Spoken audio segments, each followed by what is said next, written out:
You've been working on your characters for years. You got the chance to grow up with them. What the main lesson Tessa and Hardin taught you all over this year? Something you will always thank them for? I think because we've been so lucky to play these roles in such like a fundamental turning point in your lives when you're coming out of your teens and you're becoming an adult, and so much more than just what the characters have taught me on screen, which is an abundance of things, but just also the experience, the whole fandom, the whole franchise, the experience of traveling, and I honestly can't put it down into one thing. I feel like it's taught me almost everything I've learned over the past 4 years because it's been, such a huge part of my life. So I'm very thankful for the experiences that I've had because of playing Tess, and while I've been playing her and doing these films, there's a lot of invaluable memories and life lessons that I think that I've learned. Speaking about the relationship between you and your characters, is there something of your characters you'd like to have and something you think your character should take from you? I would like... You go. I would like to have Hardin's car because it's a lovely car.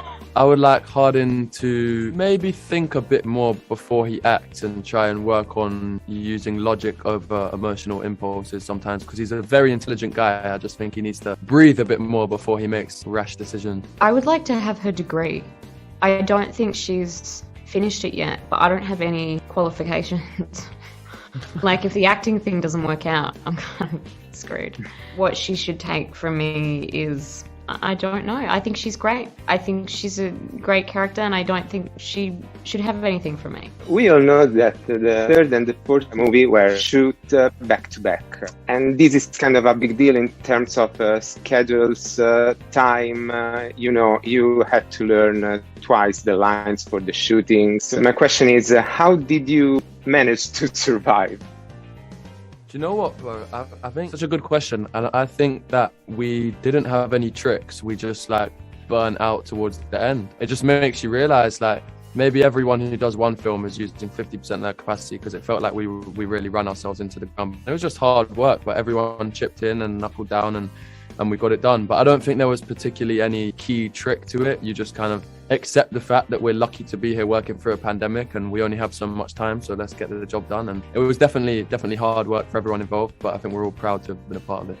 About this third movie, what are the things the fans will go crazy for? I think that the fans are going to be happy that this one's a faithful adaptation to the books, and I think that the tone is different and it's grittier, and they're going to really like that. And we have a bunch of new, wonderful actors in it, and I think they're going to be very happy. In this film, we really get into Tessa and Hardin's relationship more. They have a lot more one-on-one scenes and conversations and fights, and I think they're going to enjoy that. I think there's more of what they liked in 1 and 2. I agree that Joe said that Castile's brought a nice different style and tone to the film. I think it's a slightly more mature theme, which works with the fact the characters have grown up a bit. I think the dials have been turned up a little bit more in this one. It's my favourite so far of the franchise, so I think for abundance of reasons, everyone should go check it out.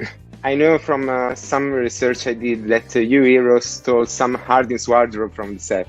I don't know about you, Josephine. Is there something you would have loved to steal from the set but you couldn't? There's a BMW i8 that I really, really like.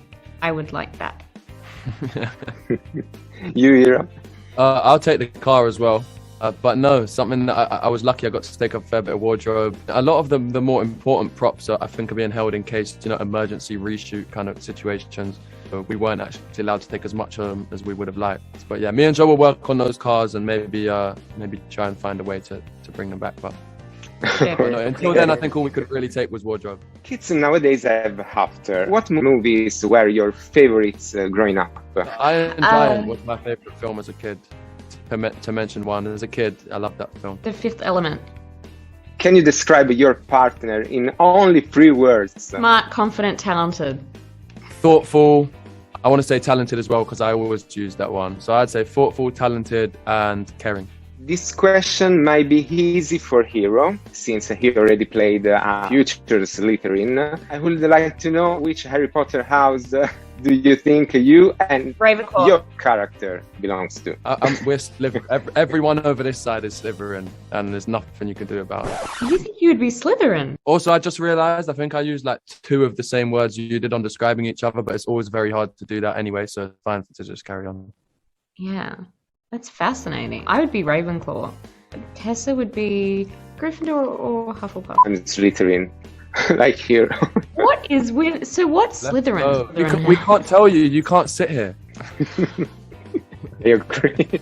If you could go back in time, what advice would you give yourself? If I could go back in time, I would do so much more than just give myself advice. But I'm so lucky to be in the position that I'm in today. I'd honestly just tell myself to continue to be kind. It's important, and don't worry. I feel like a message out there just to all like teenagers in general. It feels so much harder than it is at the time. You'll get through it and you'll look back and it will be absolutely fine. So I just say, don't worry, smile more. I probably would say to myself, it's just as hard as you think it's going to be. I'm not sure if I would give myself advice. I'd probably just like lurk behind a corner and watch myself and be really, because I wouldn't want to mess with the space-time continuum, and I wouldn't want to create like issues with the multiverse and the timeline and everything. So I would be very careful. Thank you so much for your questions. Thank you. Thank you.